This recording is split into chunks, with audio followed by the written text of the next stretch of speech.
Muito bom, queridos. Bom louvar com vocês. Muito bom poder cantar com vocês. Eu fico assim, não é minha praia sair cantando, né? Eu faço mais por amor e para ajudar.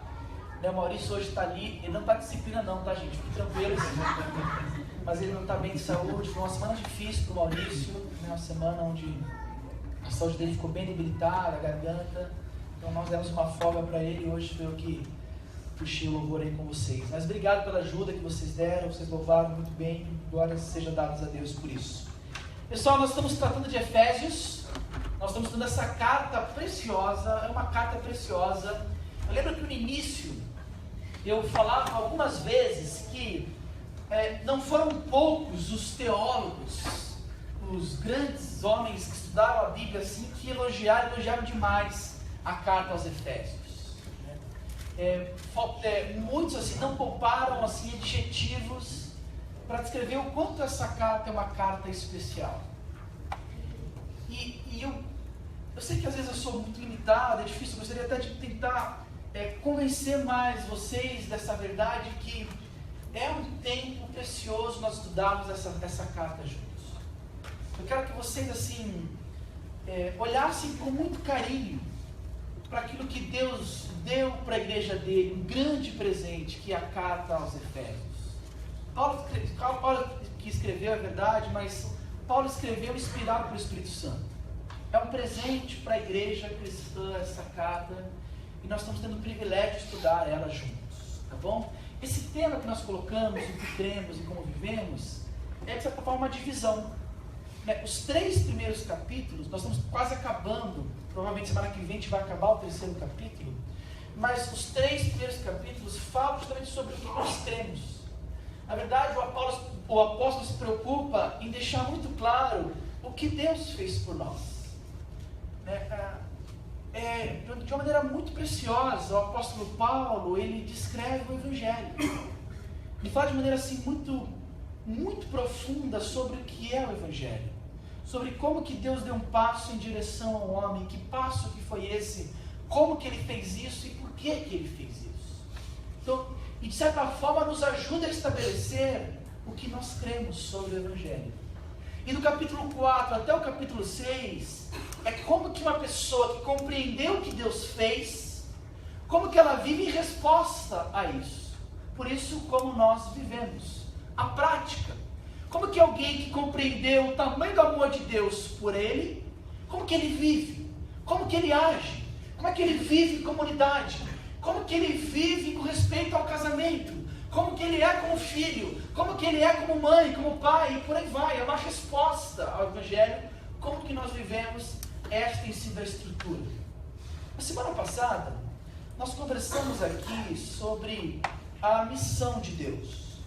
Nós falamos aqui sobre Paulo, de maneira assim muito magistral, incentivando a igreja a se envolver na missão, que não é a missão da igreja.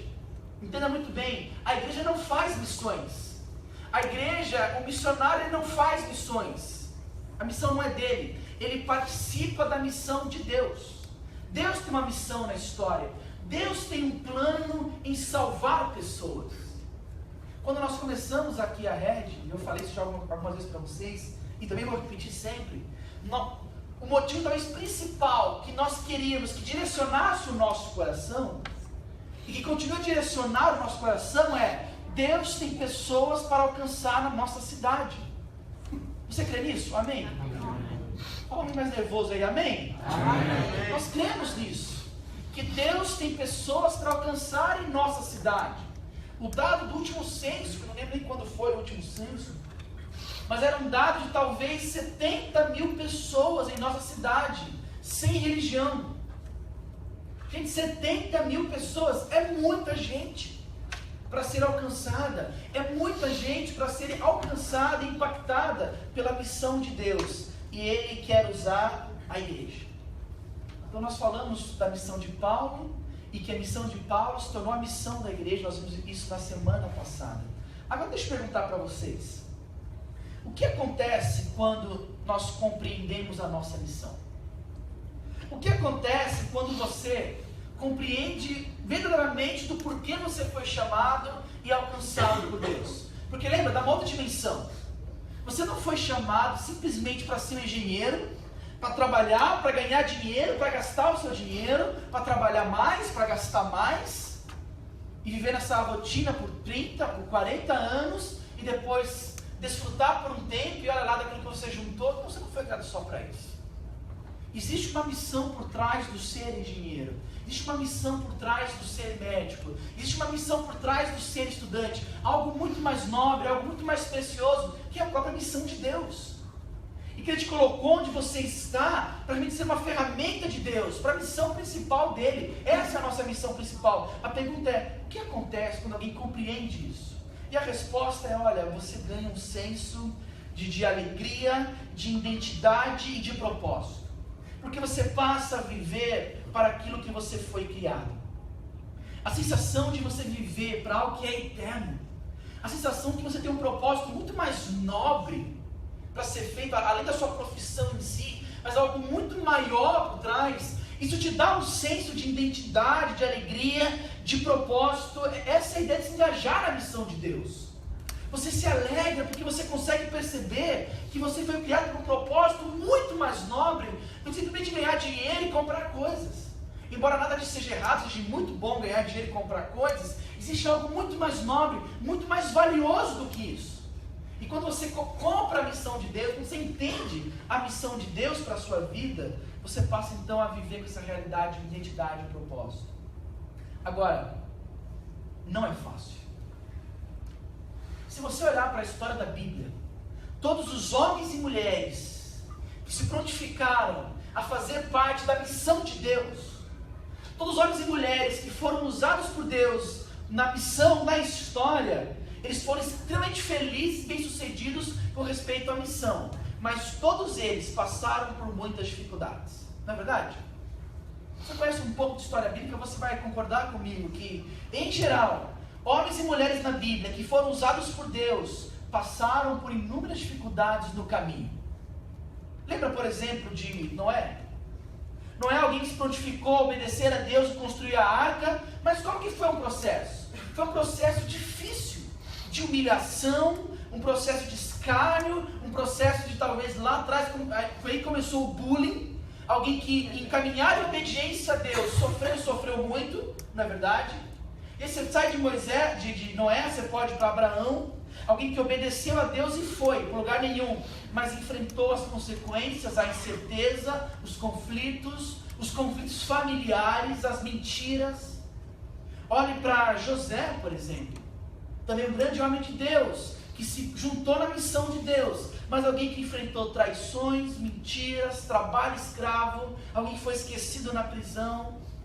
Moisés, alguém que se tornou um assassino, que fugiu, passou grande tempo no deserto, as incertezas da missão, tem que enfrentar o homem mais poderoso do seu tempo, o faraó. Tantos homens, tantas mulheres que foram usados por Deus na missão, mas que sofreram, e sofreram muito. O próprio Paulo, o próprio apóstolo Paulo, que antes de Cristo era um popstar lá dos fariseus, era uma celebridade entre os religiosos, mas a partir do momento que ele se encontrou com Cristo, que ele foi transformado pelo Evangelho, Paulo, uma alegria indizível, diz: eu descobri o segredo do viver. Mas ele diz isso dentro de uma prisão. Alguém que foi transformado pelo Evangelho, alguém que se engajou na missão, certo? Mas que também enfrentou as maiores dificuldades que alguém pode enfrentar. Foi preso, foi espancado, foi rejeitado e por aí vai. Entende o que eu quero dizer aqui? Eu quero dizer para vocês que qualquer pessoa que se propõe a se relacionar verdadeiramente com Jesus Cristo, irá sim passar por dificuldades. É importante falar isso, porque isso é totalmente contrário à teologia da prosperidade. Isso é totalmente contrário, que eu acabei de falar aqui, à teologia da televisão, onde os pastores da televisão dizem justamente o oposto do que eu acabei de dizer para vocês aqui. Porque o que eles dizem é, se você vier para Jesus, obviamente vier até com um dinheirinho na mão, né, assim que funciona, a tua vida vai ser perfeita. Os teus problemas vão acabar. Se você trouxer 10, amanhã você vai ter 20 na sua conta. Essa é a mensagem que eles trazem totalmente diferente da mensagem da palavra de Deus, que mostra o oposto. De pessoas que talvez internamente vão encontrar a alegria do viver, um senso de completude, um senso de identidade, de alegria indizível, mas que externamente vai passar por dificuldades. Queridos, guarde bem essa frase. Qualquer pessoa, guarde bem, qualquer pessoa que se propõe a se relacionar verdadeiramente com Jesus Cristo, amá-lo incondicionalmente, se engajar na missão dele, vai sim enfrentar problemas, perseguições e dificuldades. Sempre foi assim e hoje não será diferente. Agora, por que eu falei tudo isso na minha introdução? Eu falei tudo isso porque Paulo sabia disso. E ele termina o versículo 13 do capítulo 3, lembrando isso para a igreja.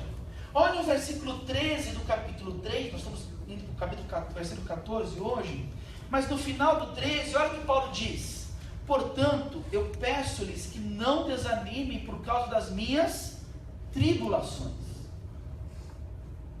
Paulo, alguém que se engajou na missão de Deus e que está desafiando a igreja a fazer o mesmo, diz: olha, eu tenho tribulações e não desanimem nas minhas tribulações em favor de vocês, pois elas são uma glória para vocês. Como que alguém em sã consciência pode dizer isso? Alguém num tom de felicidade, então, porque esse é o tom ali, alguém que está num tom assim de alegria, dizendo: olha, a melhor coisa que eu fiz foi me engajar na missão de Deus, mas isso me trouxe problemas pra caramba, eu estou preso. Está vendo aqui? É assim que ele faz. Eu estou preso, uhul! Eu fui preso por causa de vocês. Mas ele fala isso em tom de encorajamento. Aliás, ele fala assim: olha, isso é motivo de orgulho para vocês. Vibrem, façam uma festa. Olha aí, está meio compatível, como assim? Como é que o povo podia celebrar alguém que está preso, alguém que está sofrendo por causa da missão? Você vai entender um pouquinho mais quando Paulo continuar. Porque a partir do versículo 14, ele vai começar dizendo: olha, por essa razão. Que razão? Pela razão de eu estar preso e encorajar vocês, é que Paulo vai iniciar o novo trecho de estudos de hoje à noite. Diz assim, olha, Efésios capítulo 3, verso 14 até o verso 17, a parte A. Por essa razão, ajoelho-me diante do Pai, do qual recebe o nome toda a família nos céus e na terra, e oro para que com as suas gloriosas riquezas, Ele os fortaleça no íntimo do seu ser com poder, por meio do seu Espírito, para que Cristo habite no coração de vocês, mediante a fé. Vamos orar? Senhor, nós já oramos algumas vezes, e nesse momento, mais uma vez, nós chegamos ao Senhor com palavras, para pedir, Deus, e pedir algo muito especial. Pedir, Deus, para que a Tua palavra, que é viva, que é eficaz, possa alcançar os nossos corações. Senhor, por favor, eu oro por mim. O Senhor sabe da minha incapacidade, o Senhor sabe, Deus, das minhas limitações. Eu oro para que o Senhor me use se o Senhor quiser. E oro para os meus irmãos, para que eles tenham um coração aberto, um coração aberto a ouvir a Tua voz. Por favor, Senhor, fale conosco. Faça com que a Tua palavra, nesse instante, venha vida para nós e mexa com a gente, nos transforme, em nome de Jesus. Amém. Amém. De que forma que o apóstolo Paulo vai encorajar aquela igreja a ficar firme na missão? Talvez o que é mais importante, suportar as dificuldades da missão. E a melhor forma que ele vai descrever é através da oração. A forma como o apóstolo Paulo vai encorajar aquela igreja e nos encorajar é através da oração. Ele vai revelar que ele orava para aquela igreja e vai revelar, por isso que é principal, o conteúdo da sua oração. E hoje eu quero conversar com vocês algumas questões preciosas sobre oração. Preciosas porque esse é um texto precioso. De toda essa carta, que é uma bela carta, é uma das passagens mais especiais.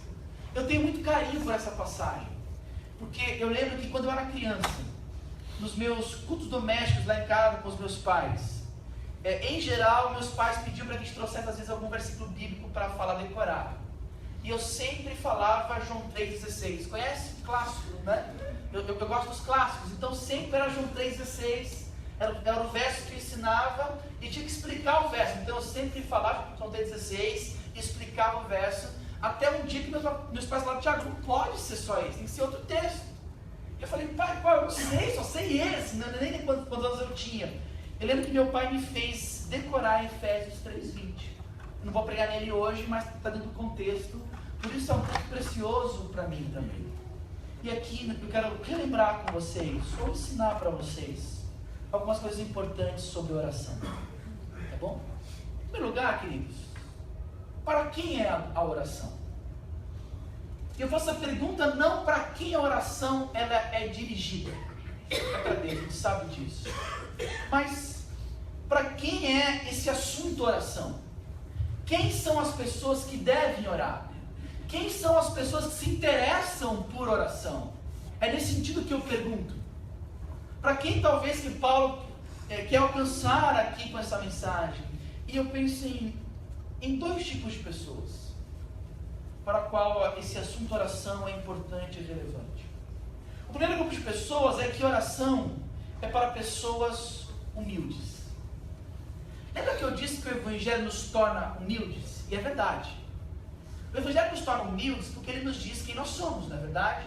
Ele fala claramente quem você é sem Deus. E quando você se depara para a realidade quem você é sem Deus, é impossível você ser alguém orgulhoso. Porque o Evangelho diz que você é um pecador, que você é um depravado, que você sem Deus está totalmente perdido. E não há nada que você possa fazer para se salvar. O Evangelho escancara isso e mostra de fato quem você é. E ele nos torna humildes então. É interessante que oração é para pessoas humildes.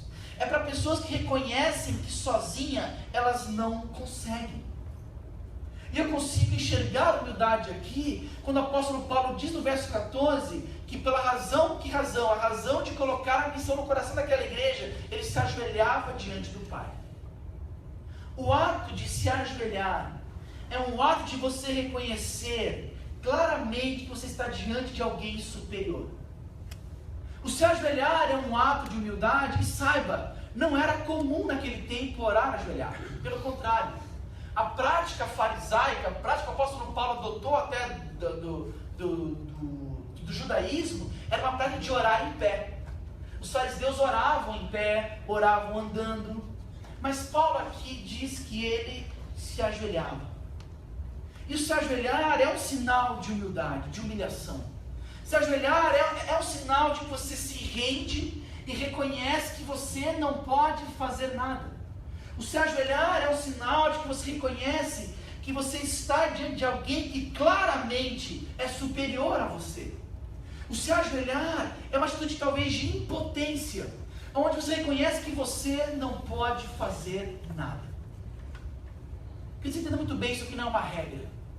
Nós podemos orar de qualquer maneira, podemos orar em pé, sentados, de joelhos, é importante. Podemos orar caminhando, algumas pessoas oram caminhando, outras pessoas oram correndo. O importante obviamente é orar, claro que sim. Mas há um sentido especial no orar de joelhos. Porque revela um pouco do seu coração e da sua intenção. Quando você é colocado de joelhos, de certa forma você reconhece que você não pode fazer nada naquele momento, a não ser se ajoelhar e clamar a quem pode fazer alguma coisa. Eu comento aqui algumas vezes para vocês das minhas experiências com séries de televisão, né? É um dos meus hobbies, a gente curte ver séries lá em casa. E eu já citei para vocês uma série que eu gosto muito, né? Aliás, tem bastante gente aqui da igreja gostando dessa série também, que é o The Walking Dead, né? Que é uma série de zumbis, é uma maluca série lá, mas ela é muito interessante, tem muita coisa a ensinar pra gente. Eu não sei quantos acompanham a série, mas não vou contar spoiler não, fica tranquilos, tá bom? Mas na parte final da última temporada, ela termina com os personagens principais, com os mocinhos de joelhos, diante do novo vilão da temporada. E assim começa também a nova temporada que nós vimos na semana passada, foi o primeiro episódio da nova temporada. todos os mocinhos, né, entre aspas, todos os personagens principais das séries ali colocados de joelhos perante alguém claramente superior a eles. E de certa forma é agonizante o episódio, porque você vê ali os teus heróis, pessoas que fizeram tanto ao longo da série, ali de joelhos, impotentes, sem poder fazer absolutamente nada. Não é assim que funcionou? E todos eles ali de joelhos. Sabe o que o diferente é que naquele caso eles foram colocados de joelhos, obrigados diante de alguém. Mas ainda assim o princípio é o mesmo. Pessoas que não podem fazer nada para mudar a situação onde eles estão. E eles, naquele caso eles foram obrigados. O cristão é o oposto. Ele voluntariamente se coloca de joelhos diante de alguém que ele sabe claramente é superior. Então ele se ajoelha diante dos reis, ele se ajoelha diante de Deus. Um sinal claro de onde você diz: Senhor, eu não posso fazer nada, mas o Senhor pode. Queridos, em alguns momentos da vida, eu creio que nós somos colocados pela situação da vida a nos ajoelharmos e a fazermos isso. Eu não sei de você, mas já aconteceu comigo, às vezes, em situações tão difíceis, tão complicadas, você não tem que fazer outra coisa, se ajoelhar e dizer: Senhor, por favor, eu não sei o que fazer, mas o Senhor sabe. Eu não consigo fazer, mas o Senhor consegue. Mas aqui, parece uma prática regular de Paulo, ter esse sinal de humilhação, onde ele reconhece: eu não posso fazer nada, mas o Senhor pode. Oração, queridos, é para pessoas humildes, que reconhecem que precisam de Deus para tudo. Em segundo lugar, a oração, ela é para filhos. Eu gosto dessa parte. Olha comigo o verso 14, o verso 15. Eu me ajoelho diante do Pai, do qual recebe o nome toda a família nos céus e na terra. Não é se ajoelhar diante de um Deus impessoal. Não é se ajoelhar diante de um Deus distante, onde as palavras são formais. Não. É se ajoelhar diante de um Deus que é Pai, de um Deus relacional, onde nós temos o privilégio de chamar Pai. E se você não sabe disso, eu vou contar. A única forma de você poder chamar Deus de Pai é através de Jesus Cristo. João capítulo 1, versículo 12, o apóstolo diz que todos aqueles que receberem a Jesus Cristo, Deus dá o direito de ser conhecido como filhos de Deus. Entenda bem, todos nós somos criaturas de Deus. Mas a partir do momento que você encontra com Jesus Cristo, o Jesus de Nazaré, e você reconhece que Ele é o teu Salvador, direito a partir de agora de chamar Deus de Pai. E oração é para filhos. Filhos que conhecem esse Pai amoroso, não criador distante, mas um Pai disposto a ouvir e a se relacionar com os seus filhos. Queridos, eu já vou passar para o próximo tópico, mas eu vejo nessas palavras de Paulo aqui uma intimidade com o Senhor. E eu não quero ficar falando aqui coisas repetitivas sobre oração, significar intimidade com Deus, mas é importante nós falarmos sobre isso. Porque eu tenho certeza que se você é como eu, nós temos aquela sensação constante de que nós oramos menos do que deveríamos, não é verdade? E que dessa forma, nós desenvolvemos menos intimidade com Deus do que nós deveríamos. E a oração é um sinal claro de que se você tem buscado ou não intimidade com o Senhor. Porque se você tem orado muito, certamente você tem se aproximado muito de Deus.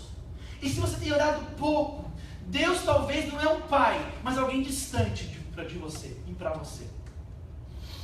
A nossa oração é um bom indicativo se nós estamos ou não íntimos do nosso Pai, do nosso Deus. Orar em público é difícil, não é verdade? Orar publicamente é um desafio para todos nós aqui, não é não? Agora, é interessante quando a gente ouve pessoas orarem em público, não é verdade? Porque muitas vezes, através da oração delas, a gente consegue perceber. Eu acho muito estranho quando pessoas vão orar e, por exemplo, o tom de voz dela muda completamente.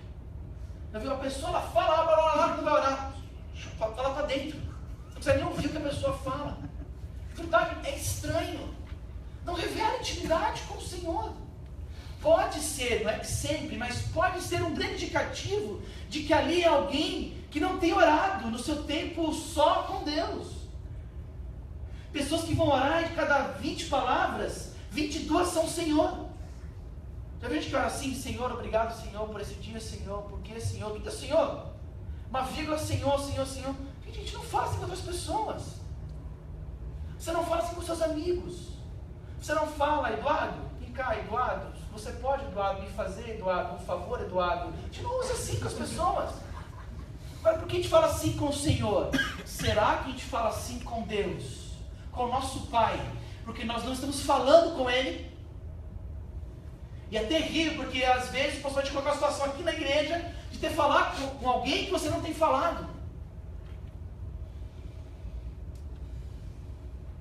Oração é para filhos. Oração é para gente que sabe que ganhou pela graça essa intimidade com o Senhor e usufrui disso. Oração é para pessoas que cantaram as canções aqui, entenderam que elas cantaram e fazem questão de usufruir esse privilégio que foi conquistado não por elas, mas por Cristo. Cristo morreu para que você pudesse ter livre acesso ao Pai, sem intermediários, sem imagens, sem santos, livre acesso ao Pai por meio de Jesus Cristo. Nós cantamos sobre esse sangue aqui, e você tem um privilégio que você não tem usufruído. Você tem o privilégio de chamar Deus de Pai, mas você insiste em se relacionar com Ele como se Ele fosse um Deus impessoal, do qual você sabe pouca coisa, do qual você fala apenas de vez em quando e não sabe nem como falar com Ele. A realidade de Paulo aqui é outra. Ele fala assim: olha, vocês conquistaram não, Cristo conquistou o direito de filiação para vocês. Usufruam disso.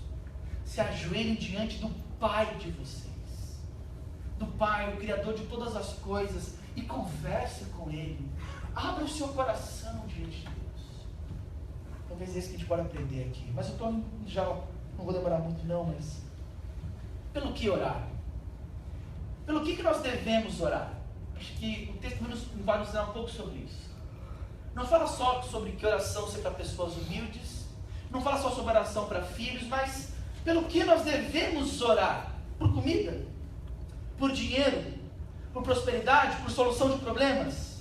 Orar para que nosso chefe seja transferido? É isso? Orar para que você acorde um dia e Deus troque os seus pais? É para isso que deve orar? Né? Para novos pais ali? É isso que deve orar? Orar para que Deus alivie o seu sofrimento presente?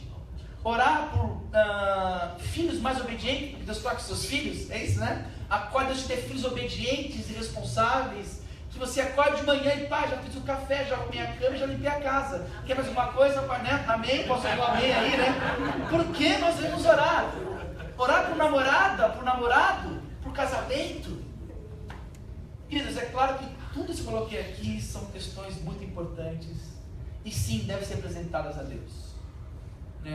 Filipenses diz que nós devemos apresentar todos os nossos pedidos a Deus, isso é importante.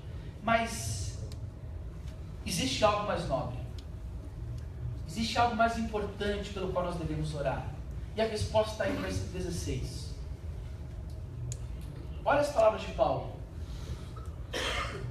oro para que com as suas gloriosas riquezas, algumas versões trazem com a sua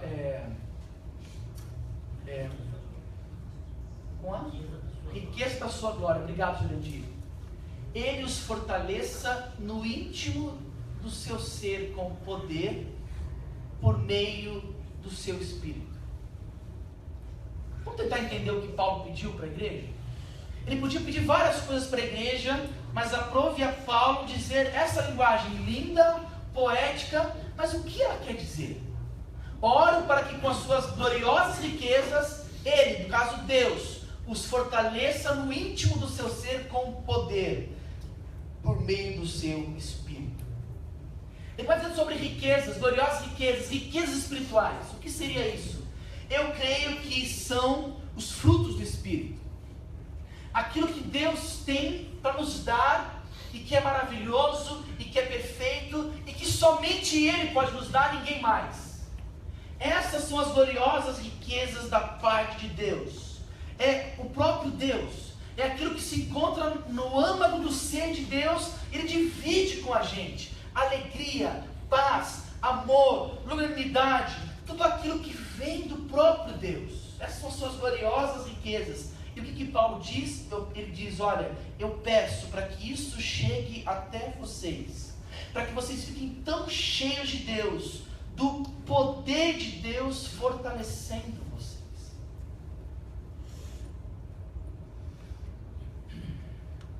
Eu oro para que o poder do próprio Deus, final do versículo 16, encha o coração e a vida de vocês através do Espírito Santo.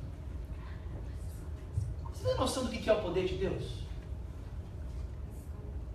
Você já leu a Bíblia para descobrir o que o poder de Deus faz? Você sabe, né, o que o poder de Deus faz? Você tem uma leve noção do quanto nosso Deus é poderoso e das coisas maravilhosas que Ele fez, não é verdade? Nós estamos falando aqui de um Deus que criou tudo a partir do nada, apenas com a sua palavra. É esse tipo de poder que nós estamos falando aqui. De que o nada existia e algo passou a existir a partir da palavra de Deus. Deus disse, haja luz e houve luz. É desse Deus que nós estamos falando. De um Deus que abre o mar. Do Deus que faz coisas assim maravilhosas. Eu gosto demais, não sei se você curte, mas eu curto muito ler sobre coisas do universo. O universo é algo que assim, me atrai demais. Ler sobre o universo, sobre as estrelas.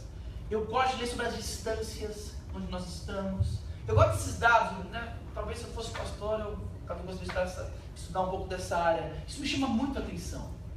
E quanto mais a gente ouve sobre o universo, sobre o tamanho do universo, sobre as coisas maravilhosas que existem no universo, mais a gente fica vislumbrado com o Criador disso tudo. Mais nos deixa assim, sem palavras, ao perceber o tamanho das coisas que Deus criou e de saber que Ele sustenta tudo aquilo na palma da mão dEle. É assustador de pensar que existem lugares do universo que mesmo que o homem construísse algo que viajasse na velocidade da luz, 300 mil km por segundo, demoraria milhões de anos para chegar em tal lugar. É assustador pensar isso. Mas é esse Deus que controla tudo isso nas suas mãos. É desse poder que nós estamos falando. Sabe o que Paulo diz?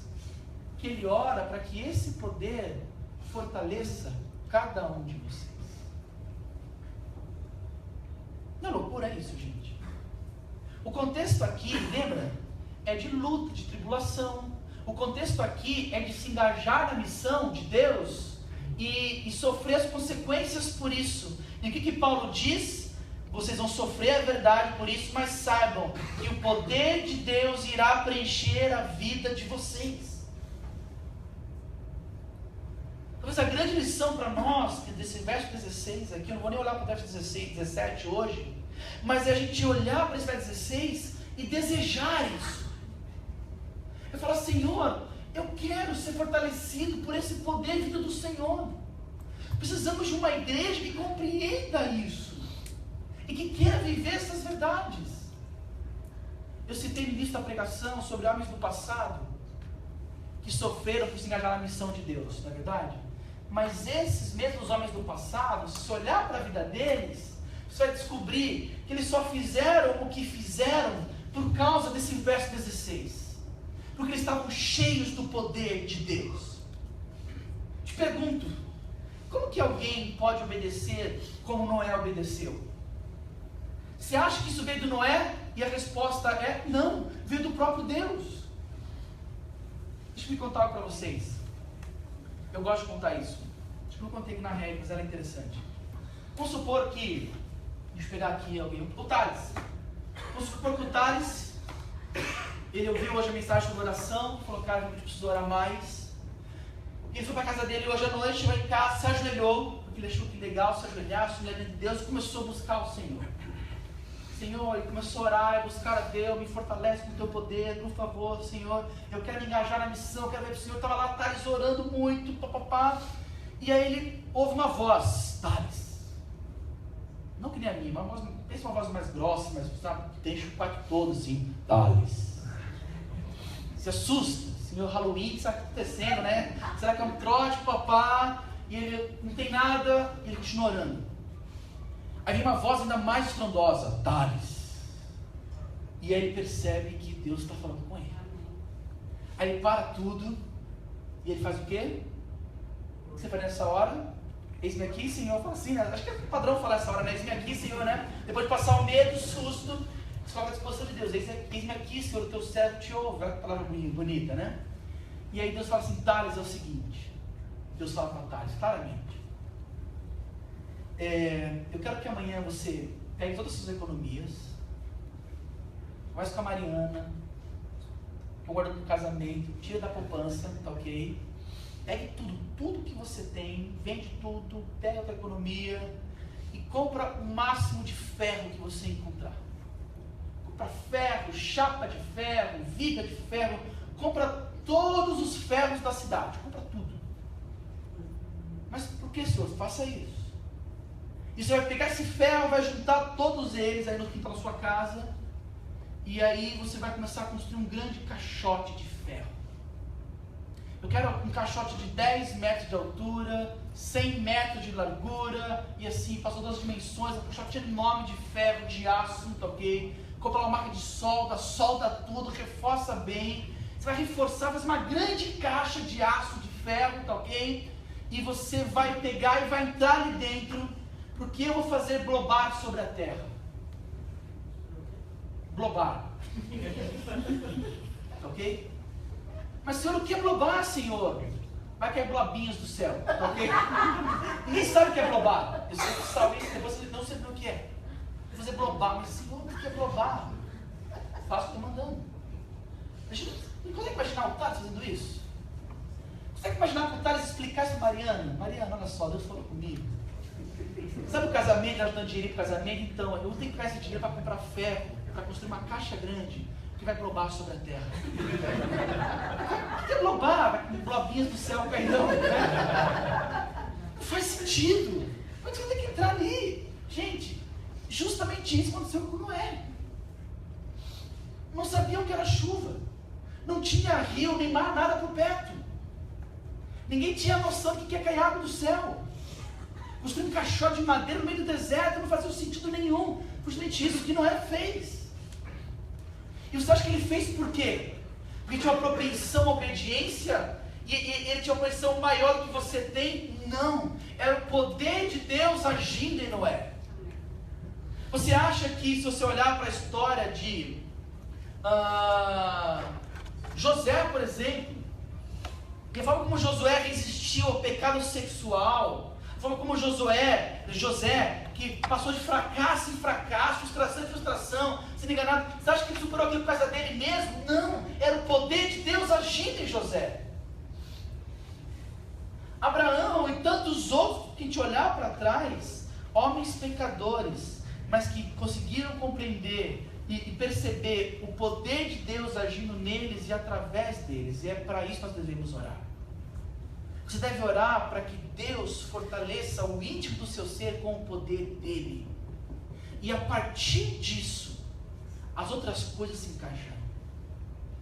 Como é que alguém pode se engajar na missão, sofrer por causa da missão, e ainda assim achar o máximo isso, como Paulo faz?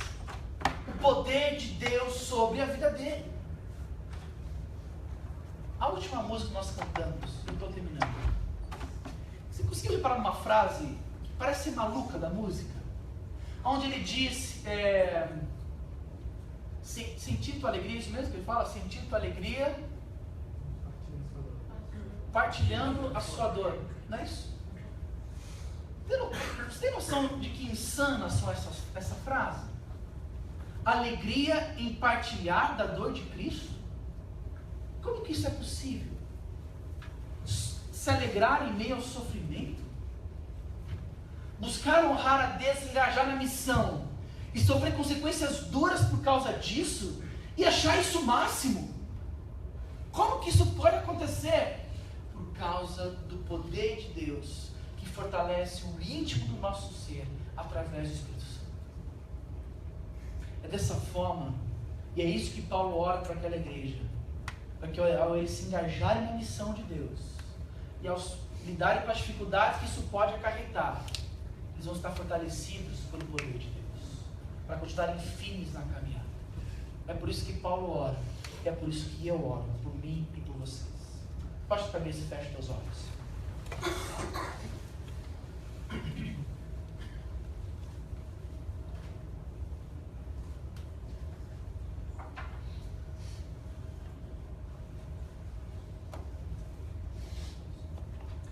Eu não sei se você já orou essa oração. Eu não sei se você disse: Pai, por favor, enche-me com o teu poder, através do teu Santo Espírito. É uma plenitude isso aqui. É você orar para que Deus te encha cada vez mais dele mesmo. Ore por isso agora. E a partir disso eu tenho certeza de que você não vai ser mais o mesmo. O teu casamento não vai mudar para melhor, porque você vai tomar alguns passos para mudança. Não. Ele só vai mudar se você permitir que Deus encha você com o poder dele, para amar a sua esposa como Cristo amou a igreja dele, para amar o seu marido, para honrar o seu marido. Você só vai ser um filho melhor, você que está, sei lá, enchendo o saco dos teus pais em muitas áreas, não se você decidir mudar por conta própria, você não tem esse poder. Mas se você hoje fizer essa oração: Deus, por favor, me encha com o teu poder, para que eu faça aquilo que o Senhor quer que eu faça, para que eu possa honrar e obedecer os meus pais, para que eu possa honrar e tratar com dignidade os meus filhos, para que eu possa de fato honrar ao Senhor no meu trabalho, na minha escola. É pelo poder dele. Ore por isso. Agora não ore para um Deus impessoal, para um Deus distante. Não. Você tem o privilégio de falar com o seu pai. Fale: Pai, obrigado porque eu posso chamar você de pai. Se coloque na presença de Deus. Ore ao Senhor. Peça para que Ele enche você com o poder dele, para que você possa se engajar na missão que Ele tem para você, na nossa cidade, ou onde Ele quiser você. Senhor, por favor, ouve a nossa oração, o nosso clamor nesse instante.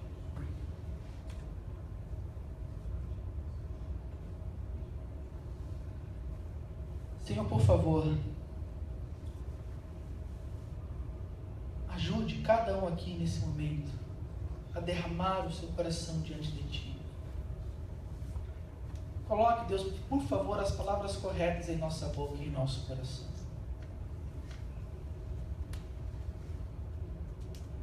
Senhor, em nome de Jesus, nos ensine a orar.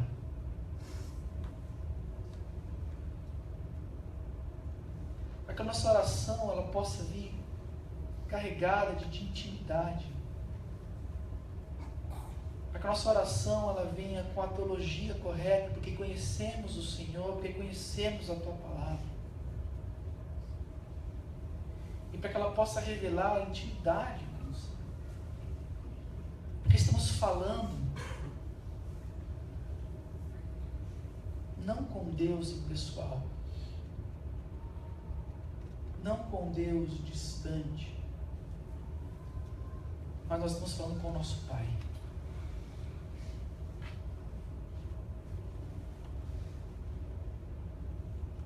Senhor, em nome de Jesus,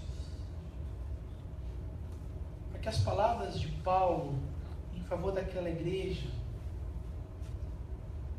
sejam as palavras do Senhor em nosso favor.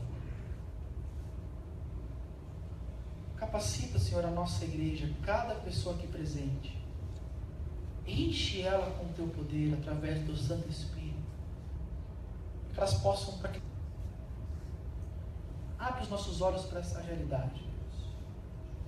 Trabalha, Deus, no coração de cada um, segundo a tua vontade, para a tua honra e para a tua glória. Em nome de Jesus que nós oramos. Amém.